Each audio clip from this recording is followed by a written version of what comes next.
اللہ الرحمن الرحیم۔ قرآن کریم کی سورہ ابراہیم، اس سورہ مبارکہ کے اندر حضرت ابراہیم علیہ السلام کا تذکرہ کیا جاتا ہے۔ پھر مفسرین لکھتے ہیں اللہ تعالیٰ اس سورت کے اندر ایک اصول بتاتے ہیں کہ جب اللہ تعالیٰ کسی بندے پر انعام کرتے ہیں اور وہ بندہ انعام کے بدلے میں اللہ تعالیٰ کا شکریہ ادا کرتا ہے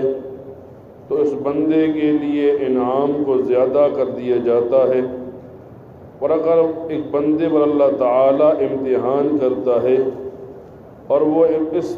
نعمت کے بدلے کے اندر، انعام کے بدلے کے اندر شکر ادا نہیں کرتا بلکہ اللہ تعالیٰ پر شکوے کرنا شروع کر دیتا ہے، تو ایک تو اللہ تعالیٰ انعام بھی لے لیتا ہے، پھر اس بندے کو امتحان میں ڈال دیتا ہے۔ تو مفسرین لکھتے ہیں سورہ مبارکہ کا خلاصہ یہ کہ اللہ تعالیٰ نے جس بندے کو صحت دی، اب صحت سب سے بڑا انعام تھا، بیمار سے پوچھے کہ یہ صحت کتنا بڑا انعام ہے، تو اللہ تعالیٰ نے جب انعام دیا،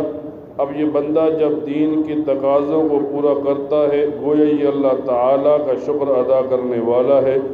اور اگر اللہ تعالیٰ نے انعام دیا، صحت دی اور یہ اللہ تعالیٰ کے اصولوں سے بھاگنے والا ہے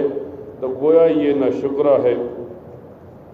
رمضان کے آخری عشرہ میں جب اعتکاف ہوتا ہے، اعتکاف کے دنوں میں دو باتیں خاص ہوتی ہیں معتکف کے ساتھ، ایک کھانے کی، ایک سونے کی۔ فقہاء لکھتے ہیں اعتکاف کے دنوں میں جب ایک معتکف مسجد میں کھائے تو ایک ایسا کپڑا بچھا لے جس سے مسجد کی صفیں، مسجد کا فرش گندا نہ ہو،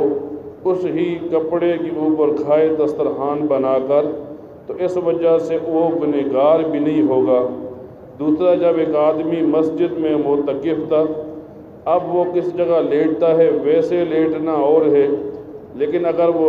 سونے کی نیت سے لیٹ رہا ہے تو فقہاء لکھتے ہیں ایک موٹا کپڑا بچھا لے جو اس کے اور مسجد کی صف اور فرش کے درمیان حائل ہو جائے، تو اب اس آدمی کو سونے پر مسجد میں گناہ نہیں ملے گا، ورنہ مسجد میں سونا، مسجد میں ویسے کھانا یہ کراہت سے خالی نہیں۔ اللہ تعالیٰ عمل کی توفیق عطا فرمائے، آمین۔ الحمدللہ رب العالمین۔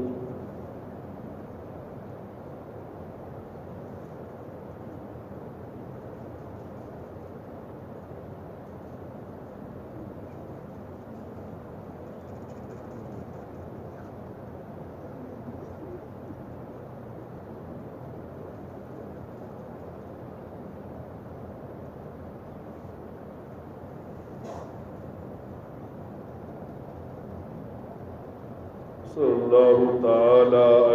علی خیر خلقہ محمد وآلہ واصحابہ اجمعین برحمتک یا ارحم الراحمین۔